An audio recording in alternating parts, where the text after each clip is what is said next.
E ura e te rā. He ao hou, he ahu mahi hou e pai nei ki tawhiti. Me te uru paunamu ka eke panuku rānei te iwi Māori.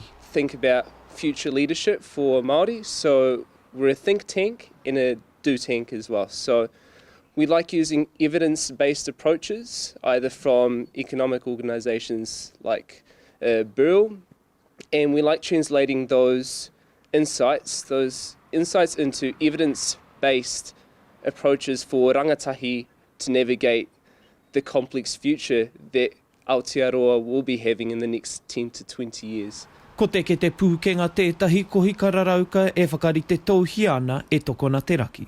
E tau tohu ana i ka neke a te ao mamahi. O tira ka ahu mahi, ka tūmahi e tū perepere nei te tipu.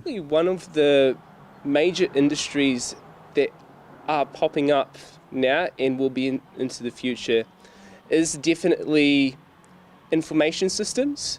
So knowing your way around the whole information process of a business, whether that's data mining, data engineering, software engineering. He aha ka tohu a whina e pāna ki te ao mahi me ka ahu mahi. So the main message for whānau from this report is that even though the healthcare sector is still the largest industry right now because of the pandemic, there are plenty of opportunities for whānau who like collaborating, who like teamwork, and they might not necessarily be overly qualified for that sort of work.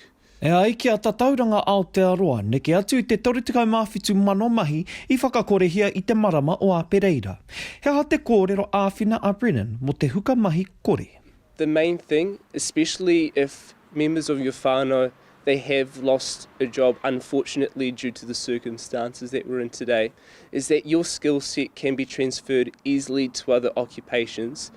And what our job is to do with Te Kete Pukenga, the skills report, and plenty of other reports that will come out there in different platforms and mediums, is that you can use even the skills that you don't even think are that important, like leadership maybe, or even the smallest things like collaboration, they can be easily transferred to something completely different, like real estate sales. So there's always opportunity out there, even in this time of crisis for whānau.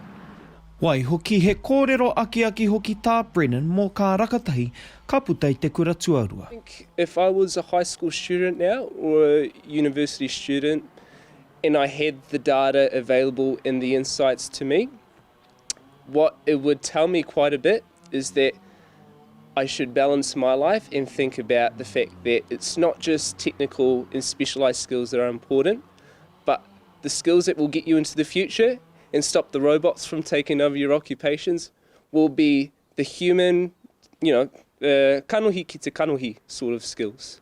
Collaboration, teamwork, leadership, abstract thinking, all those things, they're the future for our rangatahi. Ka huraina te tuhika te kete Pukenga a Taihua ake nei. He nare te aika puanaki, Tahu News.